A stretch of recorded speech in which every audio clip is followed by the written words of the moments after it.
Good morning from our Vino Nobile estate. So today we're cleaning barrels. In order to do that, we gotta empty these barrels here first, which is what is being done from this hose. But we're also needing to taste every barrel, make sure it's good.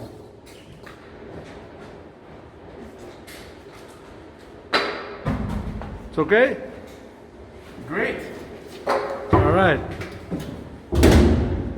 And, working barrels in a cellar that dates to the 1700s is a little bit like essentially working in a museum. Look at this. We're going to start emptying these as well. The plastic on the ground is ugly to look at, but it protects this ancient floor right here from the barrel's edge here, which is steel and will ruin the floor.